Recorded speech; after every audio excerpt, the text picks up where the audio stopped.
حدیث نمبر 3948۔ حضرت ابو قلابہ فرماتے ہیں میں شام میں لوگوں کے ایک حلقہ میں بیٹھا ہوا تھا جس میں حضرت مسلم بن یسار رضی اللہ تعالیٰ عنہ بھی تھے۔ پس حضرت ابو العشت تشریف لائے۔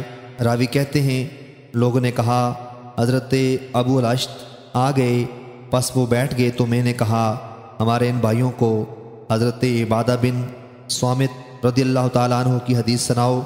انہوں نے فرمایا ہم نے ایک جہاد کیا اور ہم نے بہت سی غنیمت حاصل کی، تو ہم نے جب مال غنیمت حاصل کیا تو اس میں چاندی کا برتن تھا۔ بس حضرت معاویہ رضی اللہ تعالیٰ عنہ نے ایک شخص کو حکم دیا کہ وہ اسے لوگوں کی تنخواہوں میں فروخت کر دیں، تو لوگوں نے اس کو لینے میں جلدی کی۔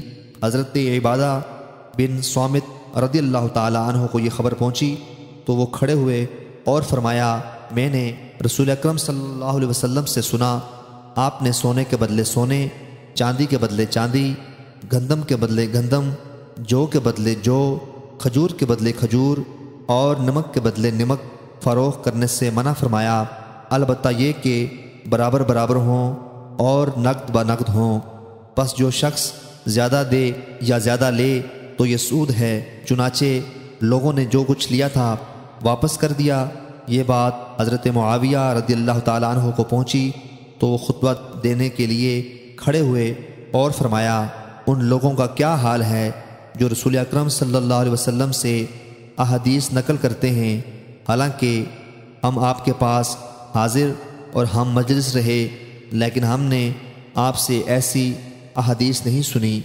حضرت عبادہ رضی اللہ تعالیٰ عنہ کھڑے ہو کر واقعہ دوبارہ بیان کیا اور فرمایا ہم وہ حدیث بیان کریں گے جو ہم نے رسول اکرم صلی اللہ علیہ وسلم سے سنی ہے، اگرچہ حضرت معاویہ رضی اللہ تعالیٰ عنہ ناپسند کریں، یا فرمایا اگرچہ ان کی ناک خاک آلود ہو مجھے اس کی پرواہ نہیں کہ میں تاریک رات میں ان کے لشکر کے ساتھ نہ رہوں۔ حضرت حماد نے بھی یہی یا اس کی مثل کہا ہے۔